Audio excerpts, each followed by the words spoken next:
Jemaat yang dikasihi Tuhan, untuk mengawali pembacaan firman Tuhan, nats renungan untuk kita hari ini, marilah kita bersatu di dalam doa. Damai sejahtera Allah yang melampaui segala akal, itulah yang memelihara hati dan pikiran saudara-saudara di dalam Kristus Yesus Tuhan kita. Amin. Bapak, Ibu, saudara-saudara yang dikasihi Tuhan, firman Tuhan nats renungan untuk kita hari ini, Selasa tanggal 3 September 2024, sesuai dengan Almanak HKBP, tertulis dalam kitab Keluaran, pasal yang ke-23 ayat 1. Keluaran 23 ayat 1. Janganlah engkau menyebarkan kabar bohong. Janganlah engkau membantu orang yang bersalah dengan menjadi saksi yang tidak benar. Janganlah engkau menyebarkan kabar bohong. Janganlah engkau membantu orang yang bersalah dengan menjadi saksi yang tidak benar. Demikian firman Tuhan.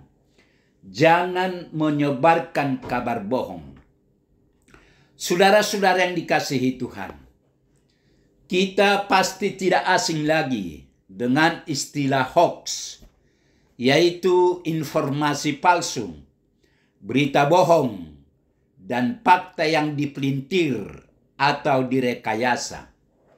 Sebenarnya, hoax sudah ada sejak awal penciptaan.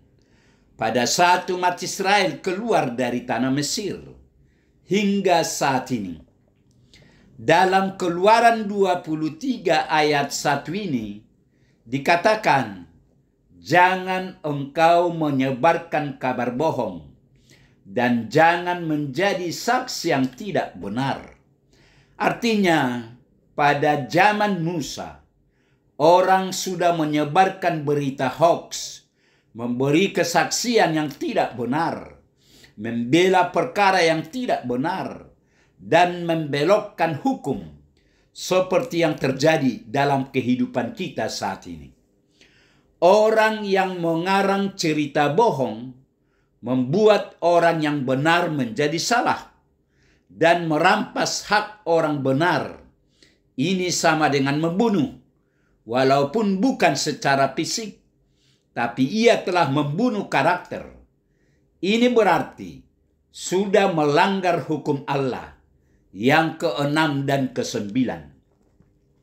Karena itu, nats renungan kita hari ini mengingatkan kita supaya jangan berbohong. Mengapa manusia tidak boleh berbohong? Karena dusta sangat melanggar kekudusan Allah. Dosa berbohong begitu merusak, begitu menyakiti, dan begitu menghancurkan sesama. Ingat, nenek moyang kita jatuh dalam dosa yang akibatnya menyebabkan seluruh generasi manusia menjadi rusak. Akibat apa? Diperdaya oleh setan, ditipu, dibohongi iblis. Akibatnya, Hawa begitu terperdaya dan memakan buah larangan. Tuhan Yesus mengatakan begitu jelas dalam Yohanes 8 ayat 43 bahwa iblis adalah pendusta dan bapa segala pendusta yang pekerjaannya terus menipu manusia agar binasa selamanya ke dalam neraka. Makanya manusia yang suka berbohong adalah manusia setan. Musa dalam nats renungan kita hari ini mengatakan, jangan kamu menyebarkan kabar bohong. Jangan kamu membantu orang yang beriman dengan menjadi saksi yang tidak benar. Lidah adalah salah satu anggota tubuh yang begitu lemah.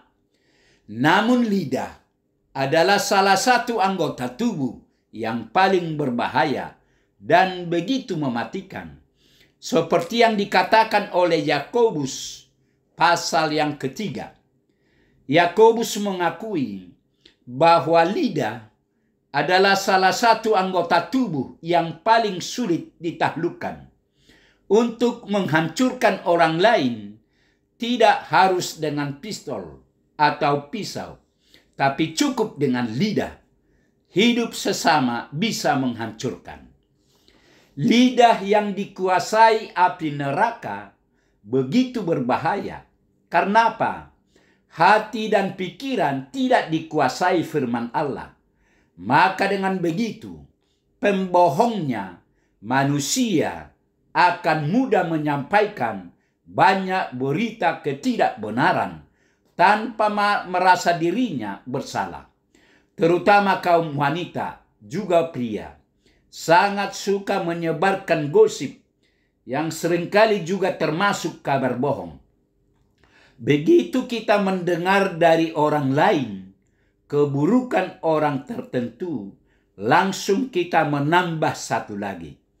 Tanpa kita memeriksa sendiri apa yang benar yang ia katakan. Dan kalau hal itu pun benar adanya, kita tetap tidak boleh menjelek-jelekkan orang lain. Lihat motivasi hatimu. Apakah karena kamu sudah iri, dengki, cemburu kepadanya? Pikirkan terlebih dahulu akibatnya, dampak-dampaknya. Jikalau kamu berkata kejelekan orang lain, apakah perbuatanku ini memuliakan nama Tuhan? Saudara-saudara yang kekasih, dengan demikian, nats renungan kita hari ini mengajak kita supaya memiliki integritas. Artinya, diri kita menjadi suatu kesatuan yang utuh antara apa yang kita katakan dengan apa yang kita lakukan, antara apa yang terlihat dari luar dan apa yang sebenarnya. Bila kita memiliki integritas, kita tidak akan ikut menyebarkan hoax atau kabar bohong. Orang yang memiliki integritas tidak akan memberikan kesaksian palsu. Orang yang memiliki integritas adalah orang yang hidup apa adanya, tidak menutupi keadaan yang sebenarnya. Menjadi seorang yang mempertahankan integritas tidaklah mudah, karena hal itu akan membuat kita kadang-kadang harus menentang arus. Bila kita gampang ikut-ikutan, kita tidak akan bisa mempertahankan integritas. Bila kita hendak menjadi seorang yang memiliki integritas, kita harus berani berbeda dengan orang lain. Kita harus menjadi orang yang setia, betapapun beratnya tantangan yang harus kita hadapi. Karena itu, apakah Anda memiliki integritas? Beranikah Anda hidup apa adanya? Hidup dalam kebenaran, walaupun kadang-kadang harus menentang arus. Amin. Marilah kita berdoa.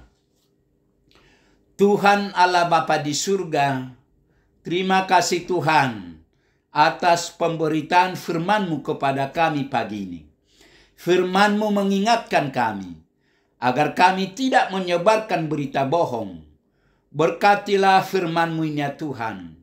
Berkati kami semua anak-anak-Mu, agar kami tetap bersukacita dan memuliakan nama-Mu. Terima kasih Tuhan. Dalam Yesus kami berdoa. Amin.